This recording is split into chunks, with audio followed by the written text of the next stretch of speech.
Hello साथीहरु, तमलाई स्वागत छ फेरि पनि हाम्रो अर्को भिडियोमा। र तमलाई हाम्रो भिडियो कस्तो लागन्छ प्लिज भन्या भयो। र आज हाम्रो कम्प्युटरमा विभिन्न आइकनहरु चाहिँ कसरी चेन्ज गर्ने, त्यसको बारेमा फोल्डरहरु कसरी बनाउने, फाइलहरु कसरी रेडी गर्ने, यसको बारेमा पनि हम सिक्दै छौं। र तमलाई हाम्रो भिडियो कस्तो लागन्छ सब्स्क्राइब गर्दै जानु बिर्सर्या। र अब हामीले जसरी फोल्डर बनाउनु अथवा वालपेपर चेन्ज गर्नु यस्ता कामहरु हम सिक्दौं साथीहरु। र फोल्डर बनाउन तमरो फाइल बनाउन भ्याबाट यमा जाए फोल्डरमा क्लिक गर्या, राइट क्लिक गरेर न्यूमा गया, न्यूमा गएबाट तमरो फोल्डरमा क्लिक गर्या, फोल्डरमा क्लिक गरेर यमा नाम लेख्या तमरो जसरी हरिश लेखे मैले।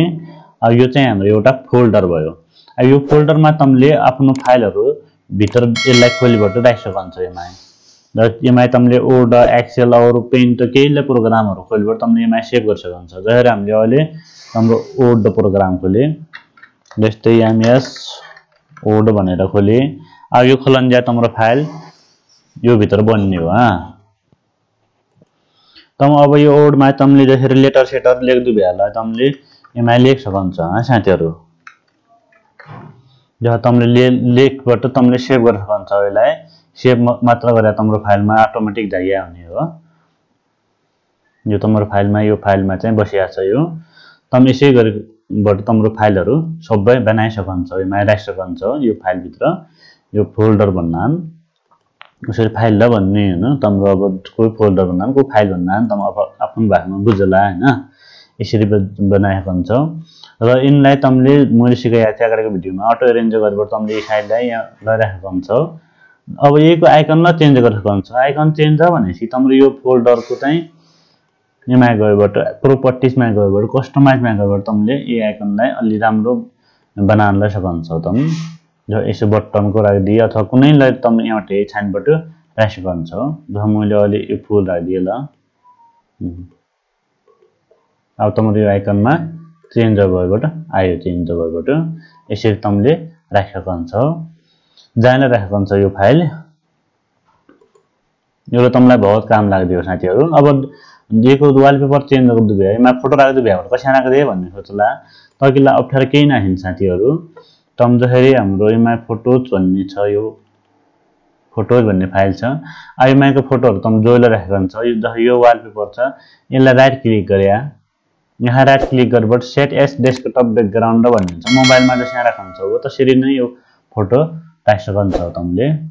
यो क्लिक गर्न चाहिँ हाम्रो यहाँ फाइल वालपेपर बस्यो देखिया। अब त्यसै गरी तमले अर्कोलाई राख्न हुन्छ। पर्सनलाइज मा गएबाट यहाँबाट ले राख्न सक्नुहुन्छ तम। यहाँबाट ले राख्न सक्नुहुन्छ ब्राउजबाट गएबाटलाई ब्राउजमा गया। र उपपछि तमले यहाँ फाइल कहाँ छ तम्रो छान्नु भयो। अहिलेको हाम्रो फोटोहरु तमले जहाँ एमआई छ, एमआई को फोटोलाई मैले यहाँ सिलेक्ट गरे। अब सिलेक्ट गरेर जा तमरो फोटो बसिया छ यो। यसरी तमले यसैलाई राख्न सक्नुहुन्छ। अब जसरीलाई तम वालपेपरहरु यसै चेन्ज गर्न सक्नुहुन्छ। अब यसलाई तमले एक मिनेटमा अर्को फोटो आउनलाई बनाइ सक्नुहुन्छ। तर यमा सिस्टममा दिया हुनु पर्यो है साथीहरु। अयमा चाहिँ तमरो कलर ल राखेको हुन्छ।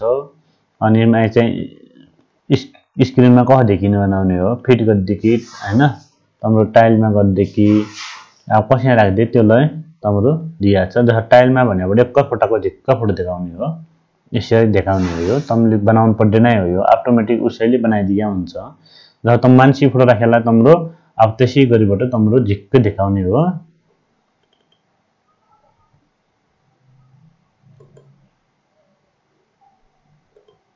जसै मैले यो फोटो राखे अहिले मलाई झिक्क देखाया छ देखिया।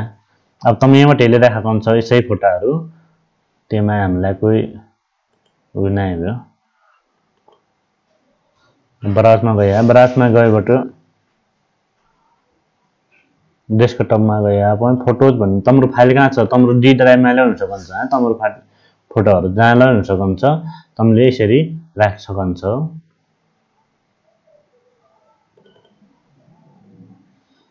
अब यो राखन जा तमरो यसै गरन जा यसरी फोटोहरु तम राख्न सक्नुहुन्छ। तमलाई हाम्रो भिडियो कस्तो लागन्छ हम यसै कुराहरु सिकाउन हैन। तम हाम्रो YouTube च्यानललाई सब्सक्राइब ला गरिदिया, लाइक ला गरिदिया, शेयर ला गरिदिया। क्या कि तम सिद्ध हम जोडिरहेबाट तमलाई हाम्रो भिडियोहरु तमरोमा आइरहनान्, नोटिफिकेसन लाई अन गरिदिरह्या। यसरी तम हाम्रो भिडियोहरु तम सिक सकन्छौ। अब म अर्को भिडियोमा चाहिँ अरु लिएर आउन सक्छौ हामी हूँ। र तमलाई कस्तो लागन्छ हाम्रो भिडियो कमेन्ट गरिदिया।